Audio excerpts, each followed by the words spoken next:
सर्व दत्त परिवारास साष्टांग प्रणिपात. दत्त माझा मी दत्ताचा. रचना श्री गुरुदत्त चरणी अर्पण. तत्पूर्वी एक लाईक माझ्या स्वामींसाठी.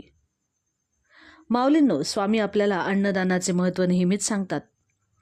अन्नदानाचे महत्त्व सांगताना स्वामी म्हणतात की जर आपण आपल्या राहत्या घरी अन्नदान केले तर आपल्याला सर्व प्रकारचे आत्मिक समाधान मिळते. आपण आपल्या घरामध्ये जर अन्नदान केले तर आपल्या घरामध्ये नेहमीच अन्नाचा पुरवठा राहतो आणि आपण जे अन्न तयार करू त्या अन्नाला एक वेगळीच सात्विक चव येते आणि आपली नशीब उजळण्यास देखील त्यामुळे मदत होते.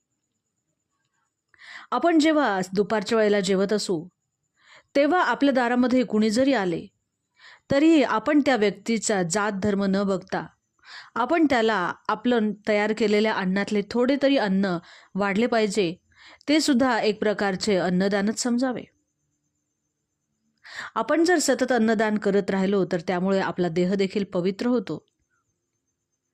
आपल्या घरी केव्हाही कुणी जरी आले तरी आपण आपल्या घरी आलेल्या माणसाला काहीतरी खायला प्यायला दिल्याशिवाय त्या व्यक्तीला आपण आपल्या घरातून रिक्त हस्ते कधीही पाठवू नये. एकादशी नंतर येणाऱ्या द्वादशीला आपण जमल्यास आपल्या घरी ब्राह्मण भोजन घालावे. आपण जर असे केले तर त्यामुळे आपल्याला सर्व प्रकारचे समाधान मिळून आपली प्रगती निश्चित होते. आपल्या सुखाच्या प्रसंगी, आनंदाच्या प्रसंगी आपण आपल्या नातेवाईकांना, मित्रमंडळींना सहभागी करून घ्यावे.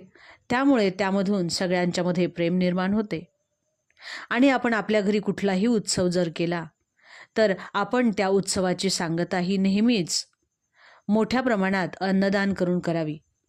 अवधूत चिंतन श्री गुरुदेव दत्त. श्री स्वामी समर्थ.